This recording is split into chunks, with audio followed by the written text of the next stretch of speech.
Pero sige. Kay Mark, sige. Kay Mark, kumusta ka? Bagong contract, then recovering from injury. Siyempre, sobrang thankful ako sa Terra Firma. Lalo na sa bagong management namin, sila Boss Wahib, coaches, sila Boss Ronald, Coach Bido, and Coach Jeff na binigyan nila ako ng 1-year extension. And siguro, ang ibabalik ko na lang sa kanila is maka-recover ako ng 100%. Then, hopefully, by next year siguro, wala pang month kung kailan babalik. Okay. Maibigay ko yung 100% ko sa kanila. So, hindi ka pa ready by opening? Hindi pa? As of now, wala pa. Hindi pa ako ready. Kasi, mag-4 months para ako sa rehab ko ngayon. Okay. So, yun. Parang focus muna ako sa rehab. Then, lalaw sa team. Just in case may event, may meeting. Wala kang target naman. Ilang months pa pa rehab? Ang sabi sa akin ni Doc Cadlas nung June is kailangan kong tapusin yung 12 months. So, parang 1 year na. Parang June ka pa? Parang May or June ata ako babalik. Basta kailangan tapusin yung 12 months. Ano na pakiramdam na hindi ka pa 100% pero parang bigyan ka ng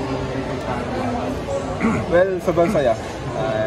Kasi hindi ko naman in-expect na bibigyan nila ako. So, parang ibig sabihin parang may tiwala pa sila sa akin, may trust pa sila sa akin. Yun lang, parang ang gagawin ko lang is mag-focus ako sa rehab for now, then ibabalik ko na lang yung trust na binigyan nila sa akin pagbalik para sa 100% na ako. Possibility na may team up kayo ng Jiu-Jitsu?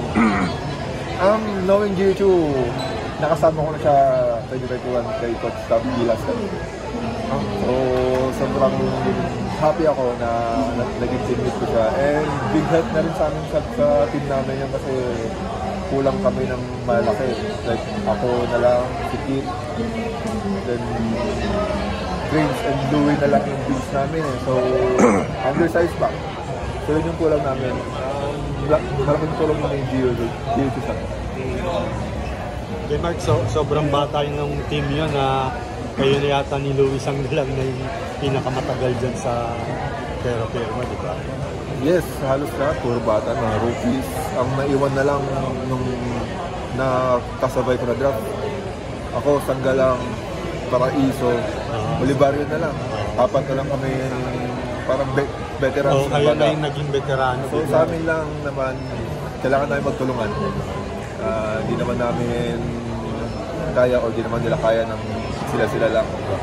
Kailangan din na magtulungan sa team para lang makakuha ng panalo or kung ano man yung goal namin this season.